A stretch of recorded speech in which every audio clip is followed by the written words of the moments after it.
Hi guys, my name is Lelasophia. I am an artist and fine jewelry designer. If you like contemporary fine jewelry, if you like luxury handbags, all things interiors, then I have some fun videos for you. Today, I'm kind of making up / maybe combining a few videos that I've already done, but updating them. I'm going to give you my 5 favorite bags that I couldn't live without, 4 favorite jewelry items, and 3 favorite fragrances. If you guys are new here, thank you so much for tuning in. I can't wait to see you in all of my future videos. Make sure that you like this video, subscribe to my channel, follow me on Instagram at lelasophia jewelry.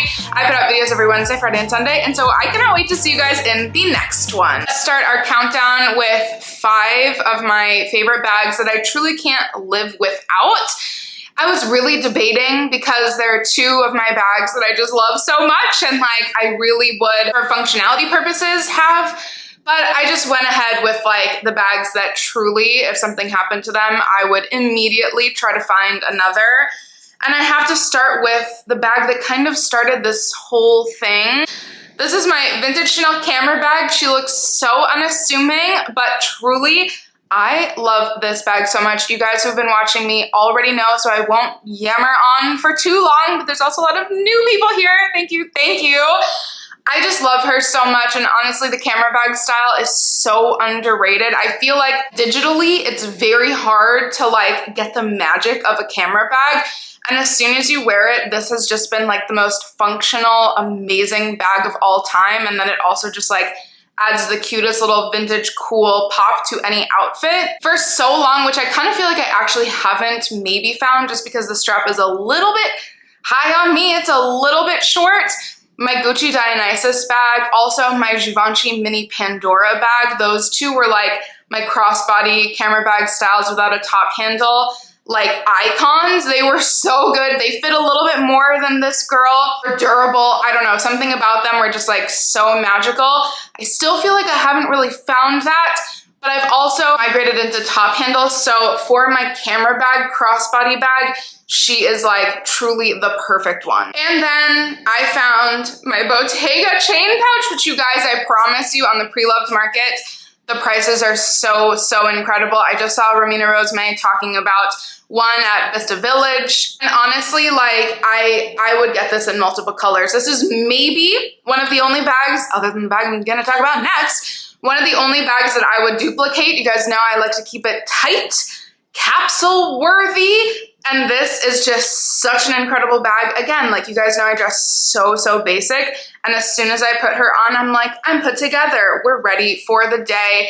She fits so much. The shoulder drop to, you know, height ratio is so good. It's like honestly underrated at this point. I wish I saw more out there. It's so good. And for the only bag so far I would duplicate in my collection, the bag that took me by surprise, and you guys, if you saw my St. John vlog, I just took her on vacation. I'm already looking for another vintage Lady Dior bag. Like, I really used her. I really used her. I told you I was gonna use her, and I absolutely lived up to my promise. Like, she came to me very worn. She came to me in a little beaten up condition. It wasn't shaped as well, shall we say. And what do I tell you guys? Wear your pieces. The shaping on this, if you've seen that first unboxing video to now, if you could feel it, because it's not leather, which is why I'm looking for a leather one, because it's not leather, it was like, they don't wear very well, especially, I'm sure this one was just like kept in a storage unit somewhere and before it got sold to me, and that was disappointing, but the more I've been wearing her, the better she's gotten. Nobody told me that this is the best bag of all time, and I want another one in black leather. But for the bag that just like, whew, she came back to me, and I'm so happy that she did. And as I always say and repeat myself, I can't believe that this is not one of like the cool hyped bags, which I guess is kind of good for me because I like things that not everybody has. The Celine 16 bag, like, oh my gosh. Again, you guys who know me know my collection already. But she's just so pretty. I just put her up against, like, I'm just wearing my normal basic all black underneath this kimono, and genuinely, I was like, yes, say less. Like, all of these pieces are so me, which is why I just feel like I love them so much. 4 kind of brown, beige, nude ones that might have given away what my last one is, but this is just like the perfect bag. I have a crossbody strap from Amazon because, again, I did compromise on this not having a strap, but it wouldn't have fit me crossbody anyways. That's the one thing that I wish it had. Even if it was just a shoulder strap, it would be like a little bit more ladylike, a little bit more cool with the matching strap. Again, I'm trying really hard. It's just like with my lifestyle running around in New York City, you kind of always want that option, but my Lady Dior bag has gotten me to like, okay, we can do this. We can just wear top handles as they should be worn with a top handle. And I love her so much. And like, let's just be honest, she's just so pretty and also fits so much. Like, how could you go wrong? But as I'm sure all of you have guessed, like, truly, if I just had to have one bag, not factoring in like a travel bag to fit a laptop, it would be my vintage Kelly. This is just like, it's so perfect. She's absolutely perfect. I love that it's a pop of color, even though it's still so dark, that blue marine navy color. Such a deviation from the rest of my collection that, as you guys know and have seen, is all primarily browns, taupes, beige, nudes. We love it, creams. And this is just like, she's my pop girl and I love her so much. I'm actually so grateful because at first I was like, why didn't I get a brown one? Because that would be just like my everyday bag, but I'm actually so proud of myself for going outside of my comfort zone, as I've talked about in my how to start a bag collection video. I'm like, once you know yourself, you can kind of deviate outside the lines, and sometimes those surprises, sometimes like venturing outside of your comfort zone end up being like the best bags, the best pieces in your collection. And she is the definition of that exact rule. Next for the countdown, because we're doing a cute little 5, 4, 3, 4 jewelry pieces that I couldn't live without. Clearly, she's not a 4 jewelry piece type of girl, but like, if I could do it. I could totally do it, and I found the 4 perfect ones. Okay, so this one actually might be a little bit surprising, but my ring that I couldn't live without would be my Aljana Heaven ring, which, yes, she's scratched. She is worn because I wear her every single day. And this was one of the first rings that I made for my collection that like, I was like, oh my gosh, I can really do this. Like, this is so special. This is inspired by an incredible Roman ring that I believe is at the Met Museum. And I just was like, yeah, why has nobody else done this? But thank you. I'm so glad, because the shape, something about how weighty it is, something about how heavy it is, something about just like how flush it sits on your actual finger, yet how significant it is. And then I added just like a very, very classical Berber pattern on it. Anytime there's some sort of diamond shape, the kind of loose interpretation is protection against the evil eye. So I feel like it's protective. It just has really good energy. And as you can see, like, I literally haven't gone many days in the last like 3 years since I made it without wearing it. I am so emotionally attached to this ring. Similarly, because, you know, jewelry is so sentimental and emotional, the very first piece over 3 years ago that 3.5 years ago, oh my gosh, time is flying. 3.5 years ago that I made for my jewelry collection, which, like, if you guys know the story behind lelasophia jewelry, I have videos on my channel, but all of my pieces are inspired by my Moroccan heritage, and my first collection was inspired by my grandmother, who had these beautiful tattoos on her face. I was named after her, my middle name, and so my first collection is like truly honoring her and that connection between me and my ancestors, my family members. And the very first medallion I ever made is the Akham Wise amulet. And you guys, like, I have a sculpting background, and I, you know, did a lot of fine art, studied fine art for a long time, but I am completely hand-taught in jewelry making. And so the fact that I was like, I can do this. Okay, it was a literal, like, one of the biggest, best turning points in my life. It was something for me, by me, something that I had been dreaming of for so long. I always was like, I'm for sure gonna start a jewelry line, but I have to go to jewelry school and I need to learn all these things and I need to be super critical of myself because that's me and the timing, everything. I just went for it and I'm so proud of this one piece. And then, you know, added some diamonds in there. I truly have not taken this off in, again, over 3.5 years, and I wouldn't change this for anything. I love this so much. One knot from my jewelry brand. Is it plugging if it's your own channel? I don't know, whatever, self-plug.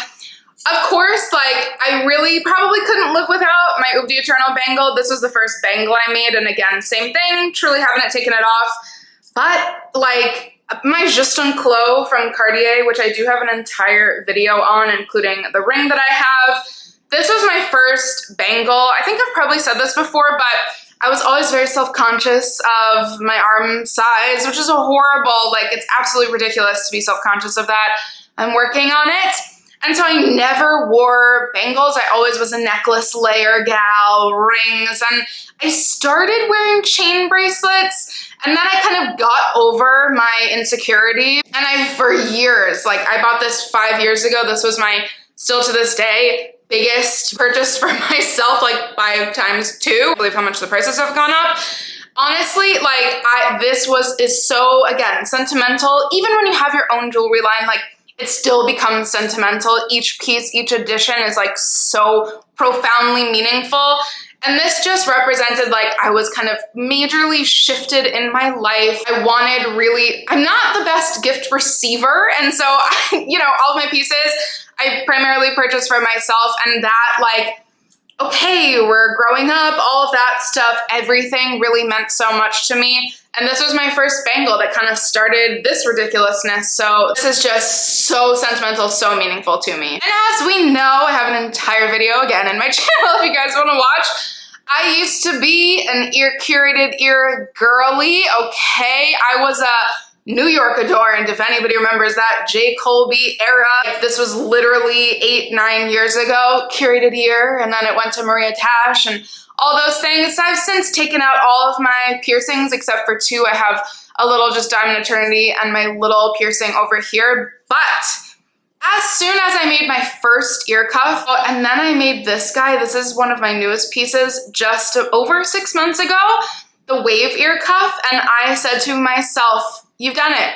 Because I wanted an ear cuff that you didn't have to take off, that you could sleep in, that you could live your life in. Ugh, I'm totally ranting, but like, if I just had to have this one ear cuff, I'd be totally cool, and I think it's such a vibe. And for my 3 favorite fragrances that I would immediately have to go out and get again, because I've been switching between these 3, and they're just like, oh, they're so yummy. The first one is actually my newest, and I did good. I never like go into a place and, you know, smell everything without, I'm a researcher, clearly I'm very analytical, but I did well.